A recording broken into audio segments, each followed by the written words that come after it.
अब सभी पार्टियां 2024 के लोकसभा चुनाव के लिए जुटी हुई हैं। चुनावों में कांग्रेस को 200 सीटों के आसपास चुनाव लड़ना चाहिए, जहां उसकी स्थिति मजबूत है, और जिन राज्यों में क्षेत्रीय दल मजबूत हैं, वहां कांग्रेस को उनका समर्थन करना चाहिए। ममता बनर्जी के इस फॉर्मूले पर विपक्षी खेमे में राजनीति तेज हो चुकी है। आरजेडी ने मंगलवार को यह कहा कि विपक्षी दलों को एक साझा रणनीति बनाकर ये कोशिश करनी चाहिए जिससे 85% से 90% सीटों पर बीजेपी और विपक्षी दलों के बीच एक सीधी चुनावी टक्कर हो। Wherever is the Congress strong, in their respective 200 seat or something, what we have already calculated, let them fight. We will give support. No, nothing is wrong, but they have to see that they have to support the other political party also. I am giving you the support in Karnataka, but you are fighting against me every day. It should not be the policy. It is for everybody. If you want to get some good things, then you have to sacrifice yourself also in some area.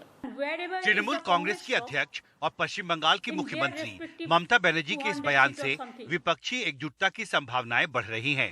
Sapa अध्यक्ष अखिलेश यादव ने ममता के फॉर्मूले का समर्थन किया है। आदरणीय नीतीश कुमार जी, आदरणीय ममता बनर्जी जी, केसीआर साहब और बहुत सारे दल इसी कोशिश में हैं कि कोई रास्ता निकले और जो दल जहां मजबूत है उस दल के नेतृत्व में चुनाव लड़ा जाएगा। उधर आरजेडी का कहना है कि लोकसभा की 85% से 90% सीटों पर विपक्षी दलों और बीजेपी के बीच सीधी टक्कर सुनिश्चित हो, इसकी रणनीति बननी चाहिए। आरजेडी नेता मनोज झा मानते हैं सभी विपक्षी दल सहयात्री की तरह होने चाहिए। जब एक मजबूत पक्ष ड्राइविंग सीट पर होगा और बाकी पिलियन राइडर हो सकते हैं। कि कांग्रेस विपक्ष में ऑल इंडिया नेशनल फुटप्रिंट की एकमात्र party, all India national footprint, तो उनकी भूमिका बहुत है। कर्नाटक के नतीजों से यह भी लगा कि अगर जन सरोकार के मुद्दों को हम एक तरह से अपना इनएलिजिबल पार्ट बनाते हैं तो उसके जनता उसको समझती है, उसके पक्ष में खड़ी होती है, क्योंकि जनता को भी आसमानी मुद्दे नहीं, जमीनी मुद्दे चाहिए।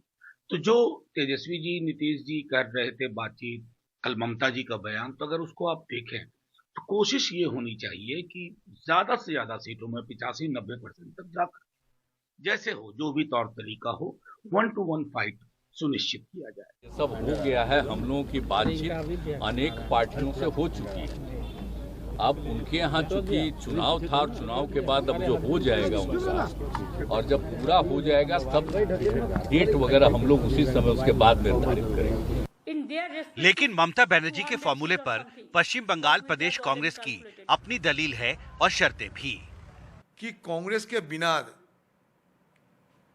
बीजेपी के खिलाफ लड़ना और जीतना ये नामुमकिन है। आला कमान से मिले, आला कमान से बात करे, वो अलग बात है। बंगाल में हमारे साथ संघर्ष ममता बनर्जी की जारी है, तो यहाँ आके दिल्ली में आके बात करो ना। ये हमारे नेत्री मैडम सोनिया गांधी जी है, राहुल गांधी जी है, मल्लिकार्जुन खड़गे जी है, उनसे ये कहो कि मेरे जो गलती हुई थी वो गलती अभी हम दोबारा नहीं करेंगे। कर्नाटक विधानसभा चुनावों में कांग्रेस की बड़ी जीत के बाद ममता बनर्जी के ऐलान से राष्ट्रीय स्तर पर विपक्षी एकता की राजनीति में नई संभावनाएं पैदा हुई हैं। अब यह देखना बेहद महत्वपूर्ण होगा कि कांग्रेस लीडरशिप ममता बनर्जी की इस पेशकश पर आगे क्या रणनीति अख्तियार करती है। दिल्ली से राजीव रंजन और प्रेम सिंह के साथ हिमांशु शेखर, एनडीटीवी इंडिया।